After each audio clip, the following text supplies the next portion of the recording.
Quand on assiste à un grand tour de magie, la règle d'or pour que l'illusion fonctionne vraiment bien, c'est la diversion. Ouais, le fameux principe de faire regarder ailleurs. C'est ça. Le magicien agite la main droite avec beaucoup de fracas, il fait du bruit, capte absolument toute la lumière, et pendant qu'on est focalisé sur ce grand spectacle éclatant, La main gauche fait le vrai travail dans l'ombre. exactement.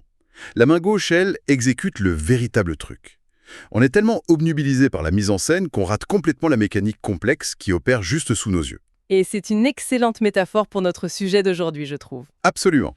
Parce qu'aujourd'hui, en plongeant dans notre pile de sources, et plus particulièrement dans une enquête vraiment massive publiée par Block News, on réalise que l'obsession mondiale autour de TikTok, ça relève exactement de la même illusion d'optique. Tout à fait. C'est le grand spectacle qui cache la machinerie. L'objectif de notre exploration aujourd'hui, de notre plongée dans ces documents, c'est de comprendre cette infrastructure cachée derrière le spectacle. Bon, décortiquons un peu tout ça, par quoi on commence? Déjà, il faut dire que le spectacle en lui-même est étourdissant. L'enquête de Block News s'attaque frontalement à la théorie vraiment la plus discutée du web en ce moment, cette idée très binaire qu'il existerait deux mondes totalement distincts. Oui, le mythe du bon et du mauvais jumeau, en gros. C'est ça.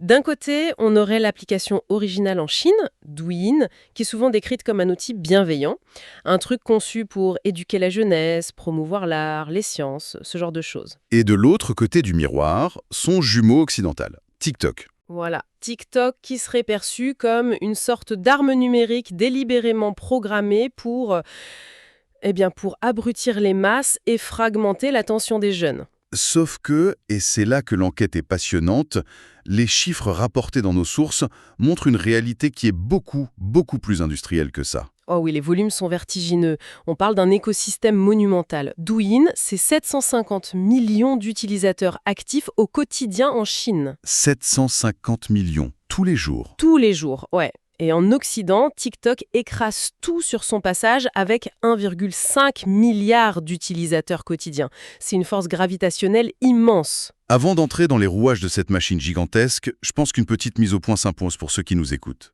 Vas-y, je t'écoute. Les documents que nous analysons aujourd'hui touchent à des concepts politiques qui sont, disons-le, extrêmement inflammables. Il est question de censure d'État, de surveillance de masse d'un côté, face au libre marché totalement dérégulé et au capitalisme de l'attention de l'autre. Oui, on est en plein dans des sujets très polarisants. C'est pour ça que notre mission ici n'est absolument pas de distribuer des bons ou des mauvais points idéologiques. Il n'y a aucune prise de position pour ou contre la gauche, la droite, tel ou tel système. C'est vraiment de l'analyse pure. Exactement, c'est une autopsie clinique. On veut juste comprendre comment ces plateformes fonctionnent techniquement, en se basant sur les sources, et pourquoi elles produisent des résultats si différents. Et cette autopsie, elle commence par déconstruire le mythe principal, celui d'une différence technologique entre les deux applications. Parce qu'on entend souvent dire que l'algorithme chinois est un antidote et l'algorithme occidental un poison, comme si c'était deux programmes différents. Voilà, et l'investigation de Block News révèle un fait fondamental que beaucoup de politiciens ignorent royalement. D'un point de vue informatique, Douyin et TikTok ne sont pas deux créations distinctes. C'est la même chose sous le capot. C'est la même fondation. Elles exploitent le même code source développé par la maison mère, ByteDance. Elles utilisent la même API. Juste pour clarifier pour tout le monde, l'API, c'est le pont entre l'application sur notre téléphone et les serveurs de l'entreprise, c'est ça? C'est exactement ça. C'est le langage informatique de base qui permet de communiquer avec les gigantesques serveurs. Et ce langage est rigoureusement identique. Ce qui est fascinant ici, c'est que surtout le cœur du réacteur, l'algorithme de recommandation par intelligence artificielle, a la même architecture de base. Attends. Si le code sous le capot est exactement le même, comment on explique que les vidéos qui remontent sur les écrans soient si diamétralement opposées? C'est le grand paradoxe. L'enquête souligne bien que d'un côté sur Douyin, on a des cours de physique avancés, et de l'autre, sur TikTok, on a des adolescents qui font des chorégraphies absurdes ou des défis viraux. Ça paraît complètement illogique si la technologie est identique. En fait, ça devient très logique dès l'instant où l'on regarde les garde-fous qui sont imposés à cette technologie. D'accord. L'environnement autour du code. Seule et unique fonction, c'est de s'adapter à son environnement pour maximiser un résultat donné. Du coup, la divergence de contenu, elle ne vient pas de l'ingénierie elle-même. Non, elle vient du cadre légal. L'environnement chinois impose des règles strictes sur ce qui peut circuler, par la loi, alors que l'environnement occidental, lui, laisse l'algorithme presque totalement libre d'exploiter les biais cognitifs humains sans aucun filtre institutionnel ou étatique. Pour rendre ça visuel, prenons une analogie. C'est comme fournir exactement la même voiture de sport ultra puissante à deux pilotes différents. D'accord, je vois l'idée. La technologie est la même, les mêmes capteurs, la même motorisation. Mais dans le premier scénario, on force la voiture à rouler sur un circuit extrêmement encadré. Il y a des murs en béton de chaque côté, des limites de vitesse strictes à chaque virage. Et des contrôleurs prêts à stopper la course à la moindre infraction. Voilà. Et dans le second scénario, on prend cette même voiture, on la pose sur une immense autoroute déserte, sans limitation de vitesse, et on lui dit simplement « roule le plus vite possible ». Fais du bruit, attire le regard des passants par tous les moyens possibles. La mécanique est identique, mais le terrain de jeu dicte le comportement de la machine. C'est une super image. Et ça nous amène directement à ce fameux circuit très encadré en Chine. Oui, ce que l'enquête appelle l'illusion de la bienveillance de Douyin. Illusion. Illusion, oui. Les données factuelles présentées dans nos sources montrent un niveau de friction technique sur Douyin qui est juste impensable en Occident.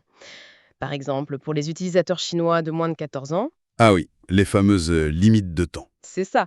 L'application se verrouille automatiquement après 40 minutes de visionnage quotidien. Fin de l'histoire. Mais attends, l'enquête précise aussi les horaires, non? Oui, ils n'ont accès à la plateforme qu'entre 6 heures du matin et 22 heures. Il est physiquement impossible de faire défiler des vidéos au milieu de la nuit sous la couette.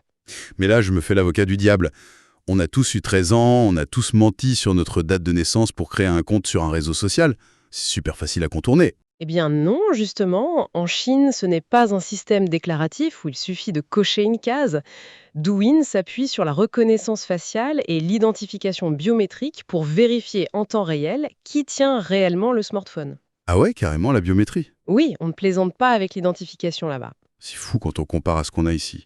Le rapport note que face à cet arsenal technologique étatique, la version occidentale de TikTok propose simplement un mode parent. Un mode optionnel, bien sûr. C'est ça, une option bien enfouie dans les paramètres qui nécessite une démarche vraiment volontaire et proactive des parents. Et dans les faits, l'enquête de Block News montre que c'est massivement ignoré. Totalement ignoré. Oui, si on se penche sur le contenu lui-même, parce qu'on a parlé du contenant, il faut bien admettre une chose troublante. Les chiffres de l'enquête montrent que sur Douyin, 45 à 60% du contenu est classé comme éducatif ou pratique. C'est énorme. On parle de vulgarisation scientifique complexe, de tutoriels de menuiserie, d'artisanat, de recettes, alors que sur TikTok, ce type de contenu représente à peine 15 à 25%. Le reste est noyé au milieu d'un océan de divertissement éphémère. Oui, la différence de ratio est flagrante. Alors objectivement, la question mérite d'être posée.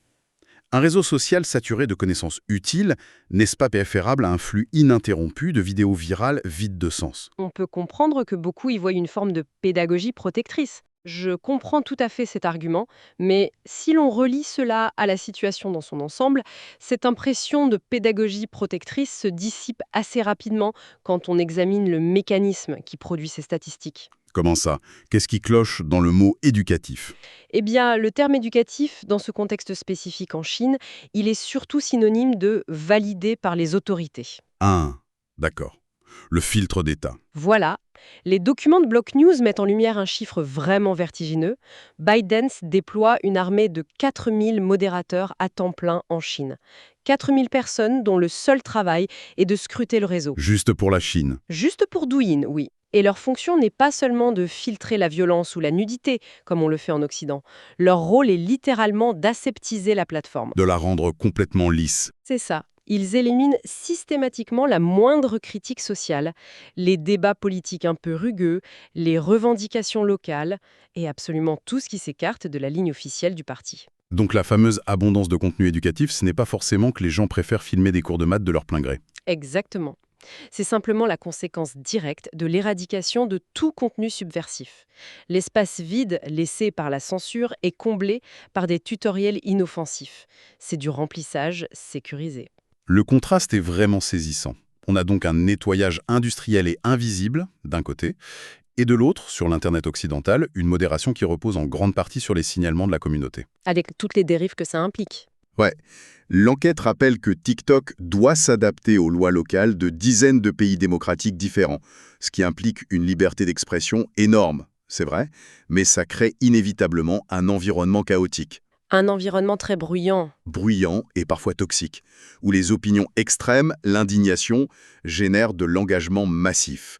Du coup, on a tendance à confondre le silence clinique et bien rangé de Douyin avec de la vertu morale. Alors qu'il s'agit d'une contrainte technique imposée d'une main de fer. Ce n'est pas de la vertu, c'est du contrôle. Et c'est là que ça devient vraiment intéressant. Parce que cette architecture de la contrainte, politique d'un côté et libre de l'autre, elle nous mène au véritable moteur de ces applications. L'argent, le modèle économique. Voilà. Au-delà des considérations politiques, il y a la survie économique des plateformes. Les sources démontrent que la nature même des contenus est dictée par la manière dont chaque application génère ses revenus. C'est le nerf de la guerre. Et pour comprendre ça, il faut d'abord regarder qui tient le téléphone, qui est l'audience. Les démographies sont différentes, Evelyne. Totalement. Douyin a réussi une mutation démographique impressionnante en Chine. Les statistiques de l'enquête parlent de 3 millions de familles entières qui créent du contenu ensemble. 3 millions de familles. Oui, des parents, les enfants. Oui, des grands-parents qui interagissent avec leurs petits-enfants sur l'application. C'est vraiment devenu l'équivalent numérique de la place du village en Chine. C'est très intergénérationnel. Ce qui n'est absolument pas l'image que l'on se fait de TikTok chez nous. Ah non, pas du tout. Les données pour l'Occident montrent que 41% de l'audience occidentale de TikTok se situe dans la tranche des 16-24 ans. C'est un phénomène profondément adolescent, quoi. L'expérience typique en Occident, c'est un peu le parent qui observe depuis le couloir, avec une certaine angoisse, son ado figé devant un écran qui défile à une vitesse folle. C'est le cliché, mais c'est soutenu par les chiffres. Et cette différence d'âge vertigineuse, elle trouve sa source directe dans le modèle économique de chaque plateforme. Explique-nous un peu cette différence d'infrastructure financière. Eh bien, l'infrastructure financière dicte littéralement le comportement de l'algorithme. Prenons TikTok. TikTok tire l'écrasante majorité de ses revenus, on parle de plus de 85%, de la publicité traditionnelle. Donc le modèle classique des réseaux sociaux. Voilà. Dans ce modèle, l'attention humaine est la marchandise qu'on vend aux annonceurs. L'objectif mathématique pur de l'intelligence artificielle, c'est de maximiser le temps d'écran pour pouvoir intercaler un maximum d'annonces publicitaires entre les vidéos. Plus tu restes, plus tu vois de pubs, plus il gagne d'argent. C'est aussi simple que ça. Et pour y parvenir, l'algorithme mesure ce qu'on appelle les micro-hésitations. Les micro-hésitations, ouais, c'est quoi exactement? Imagine que tu scrolles. Si ton doigt s'attarde quelques millisecondes de plus sur une vidéo qui crée de l'indignation, de la surprise ou de l'humour, complètement absurde, le système le note. Il enregistre ce comportement. Et il s'en sert pour te nourrir de la même chose. Exactement. Il cartographie tes réactions neurologiques pour te fournir une dose de dopamine immédiate et ininterrompue. Il n'a aucun, mais vraiment aucun intérêt à te proposer une vidéo complexe de 10 minutes sur la réparation d'un moteur. Parce que c'est trop long et qu'on risque de décrocher. Exactement. Le risque de perdre ton attention avant la prochaine pub est trop grand. Donc on favorise le contenu choc et rapide. Et c'est ce qui génère cette sensation physique si particulière, ce qu'on appelle souvent le doom scrolling. Ce moment un peu angoissant où l'on réalise soudainement qu'une heure entière s'est écoulée, qu'on a le regard complètement vitreux. Et qu'on est incapable de se rappeler les 10 dernières vidéos qu'on vient de regarder. Ouais, c'est ça. L'algorithme de TikTok ne cherche pas à rendre service ou à éduquer. Il cherche littéralement à paralyser ton index pour empêcher la fermeture de l'application. C'est une excellente façon de le formuler. Et en opposition totale, si on regarde les rapports financiers de Douyin, on voit qu'ils génèrent plus de 70% de leurs immenses revenus via l'e-commerce. L'e-commerce, donc la vente directe de produits. Oui, Douyin n'est plus un simple réseau social, c'est ce que l'industrie asiatique appelle une super app, une application à tout faire. Et la psychologie de la vente est fondamentalement différente de la psychologie du divertissement. Comment ça se traduit pour l'algorithme? Pour déclencher un acte d'achat chez un utilisateur, l'algorithme ne peut pas se contenter de te choquer ou de t'hypnotiser avec des danses. Il doit construire un truc très spécifique, de la confiance. Ah, parce qu'on n'achète pas à quelqu'un en qui on n'a pas confiance. Exactement. Donc l'algorithme de Douyin va délibérément pousser en avant des créateurs qui sont perçus comme fiables, qui sont ancrés dans la vie locale et qui démontrent de vraies compétences pratiques. La découverte de produits utiles devient le moteur de l'expérience. Pour synthétiser cette fracture économique avec une image simple, on pourrait dire que TikTok agit un peu comme un immense panneau publicitaire clignotant sur le bord d'une autoroute. Oui, tout à fait. Son unique mission, c'est d'éblouir le conducteur, de capter son regard à tout prix. Même si c'est avec des images provocantes, choquantes ou stupides. Le but, c'est simplement de facturer cet espace visuel à des annonceurs. C'est très juste. Et Douyin? Douyin, en revanche, a été transformé en un gigantesque centre commercial numérique. Mais totalement intégré. L'expérience y est ultra fluide. L'enquête donne des exemples fous. Oui, comme les vidéos de cuisine. Voilà, on visionne une recette de cuisine préparée par un chef et sans jamais quitter la vidéo, en 2 petites pressions sur l'écran, on achète la poêle exacte qu'il utilise via un système de paiement interne à l'application. C'est d'une fluidité redoutable. L'enquête de Block News précise d'ailleurs que ByteDance tente frénétiquement de répliquer cette machine à vendre en Occident en ce moment avec ce qu'ils appellent TikTok Shop. Oui, on commence à le voir apparaître, mais ça marche encore. Eh bien, ils se heurtent à des habitudes de consommation très différentes chez nous. Et surtout, ils ont un retard estimé à une bonne dizaine d'années sur la fluidité du marché chinois en matière de commerce intégré. Cette fluidité du commerce, ça explique en grande partie la teneur des vidéos du coup. Ah bah complètement. Sur Douyin, l'aspect éducatif sert directement le chiffre d'affaires. Ce n'est pas juste de la philanthropie d'État. Si je fais une vidéo sur les bonsaïs, c'est pour vendre des ciseaux. Exactement. Une vidéo détaillée sur la culture des bonsaïs permet de vendre des cisailles et de l'engrais en direct. Un tutoriel de maquillage d'1 heure, bien technique, génère des milliers de ventes de cosmétiques en temps réel. Donc, le contenu pratique est favorisé par l'algorithme, tout simplement parce qu'il crée le meilleur contexte d'achat possible. Voilà. Alors que la publicité pure de TikTok, elle, n'a pas besoin de contexte. Elle a simplement besoin de globes oculaires rivés sur l'écran, peu importe ce qu'ils regardent. C'est fou de voir à quel point l'économie dicte le contenu, et toutes ces révélations techniques, politiques et économiques convergent vers un point de bascule dans notre analyse. Elles permettent d'affronter de front cette fameuse théorie du complot géopolitique qui inonde les réseaux. Oui, la fameuse théorie. L'enquête mentionne explicitement les travaux de Tristan Harris. Tu sais, cet ancien spécialiste de l'éthique chez Google. Oui, il a popularisé un concept au nom très percutant d'ailleurs, Le fentanyl digital. la théorie de l'opium numérique ou du fentanyl digital, oui, cela soulève une question importante sur la façon dont on perçoit nos propres technologies. L'idée, elle est remarquablement construite quand on l'écoute. Selon cette théorie, Pékin aurait compris la toxicité intrinsèque des réseaux sociaux et aurait délibérément conçu 2 algorithmes différents. Un antidote soigneusement préservé sur son territoire national pour renforcer la jeunesse chinoise. Et un poison. Un poison exporté massivement vers l'Occident pour dégrader la capacité de concentration des futures générations d'ingénieurs et de citoyens de nos démocraties. Sur le plan narratif, il faut avouer que c'est le scénario d'espionnage parfait pour le 21e siècle. C'est captivant, oui. Ça offre un coupable idéal et un visage malveillant à une angoisse sociétale très diffuse chez nous. C'est tellement plus simple de blâmer un méchant de l'extérieur. Mais l'enquête de Block News déconstruit cette rhétorique avec une froideur analytique assez implacable. Oui, les faits sont têtus. L'abrutissement algorithmique, le côté addictif et parfois toxique de TikTok n'a, selon nos sources, absolument rien à voir avec un complot gouvernemental secret. C'est quoi alors en fait? C'est simplement l'expression la plus pure et la plus brutale du capitalisme de l'attention. L'algorithme occidental optimise l'engagement émotionnel à court terme pour une raison désespérément banale, générer du profit. De l'argent. De l'argent. Et il agit de la sorte tout simplement parce que le vide réglementaire de nos démocraties occidentales lui le permet amplement. Personne ne lui a dit de s'arrêter. L'algorithme, il s'étend jusqu'aux limites légales qu'on lui fixe, ni plus ni moins. Il est comme de l'eau qui prend la forme du vase. C'est exactement ça. Douyin présente une façade ordonnée uniquement parce que l'appareil d'État chinois a utilisé la coercition législative pour imposer cet ordre. Et les documents étudiés soulignent un paradoxe majeur là-dessus. Si les sociétés occidentales désiraient réellement instaurer le même niveau de limitation de temps d'écran et la même modération stricte pour protéger la jeunesse, Il faudrait faire des sacrifices énormes. bah oui, il faudrait renoncer aux principes fondamentaux du libre marché et de la liberté d'expression. Il faudrait exiger des entreprises privées qu'elles appliquent une surveillance biométrique de leurs utilisateurs. Ce qui est, je le rappelle, constitutionnellement impensable dans une démocratie.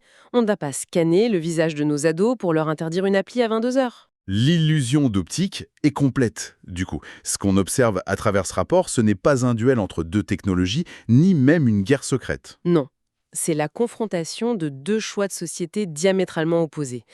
Et ces sociétés affrontent les conséquences logiques de leur propre système. D'un côté, on a le paradigme occidental qui consacre la liberté d'expression individuelle et la maximisation des revenus publicitaires par des acteurs privés. Le contre-coup inévitable de cette liberté, c'est l'addiction, la fragmentation de l'attention et la prolifération de la superficialité. Et de l'autre côté, le paradigme chinois privilégie la stabilité sociale, la consommation commerciale intégrée et un contrôle absolu de l'information par l'État. Le résultat, c'est un environnement numérique qui semble vachement assaini en surface, mais qui repose sur une censure implacable et une surveillance constante des comportements de sa population. L'enquête de Block News conclut d'ailleurs que cette théorie de l'arme géopolitique, le fameux fentanyl digital, est non seulement erronée, mais profondément contre-productive pour nous. Pourquoi contre-productive ?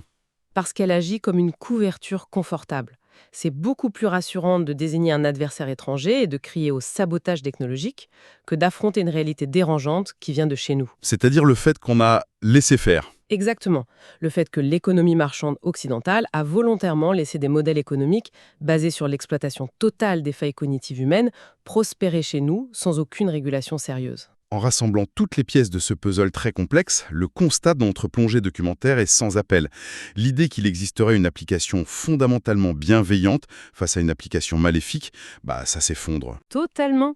Il n'y a que des miroirs gigantesques qui reflètent les priorités, les lois et surtout les faiblesses des sociétés qui les ont vues naître. Le système chinois encadre l'attention humaine de manière explicite par des verrous biométriques et l'intervention humaine de milliers de modérateurs. Et le système occidental capte cette même attention, mais de manière furtive, en exploitant la neurologie de la récompense pour servir le marché publicitaire. Et le bilan concret de cette gigantesque mécanique, le vrai bilan sur le terrain, c'est que, quelles que soient les stratégies déployées en coulisses, qu'elles relèvent de la raison d'État ou de l'optimisation fiscale, la finalité comportementale reste similaire. Ah, ça, oui.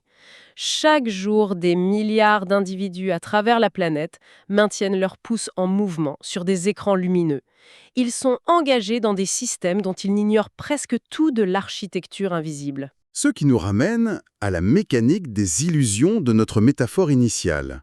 Lorsqu'on réalise que chaque plateforme, qu'elle soit sous la tutelle stricte d'un gouvernement autoritaire ou livrée à la voracité d'un marché totalement dérégulé, finit inexorablement par façonner le comportement humain pour servir ses propres impératifs de survie. Ça donne le vertige, oui. Ça donne le vertige. Et surtout, cela pousse à regarder le problème sous un angle radicalement différent. La solution, face à cette emprise massive de l'attention, n'est peut-être pas de chercher quel système externe nous protège le mieux. Si les algorithmes agissent en fait comme de simples miroirs de nos propres failles cognitives, la véritable éducation du siècle ne devrait-elle pas consister à entraîner le cerveau humain à déconstruire ses mécaniques par lui-même, afin de cesser d'être de simples spectateurs hypnotisés par le tour de magie et reprendre enfin le contrôle conscient de notre temps.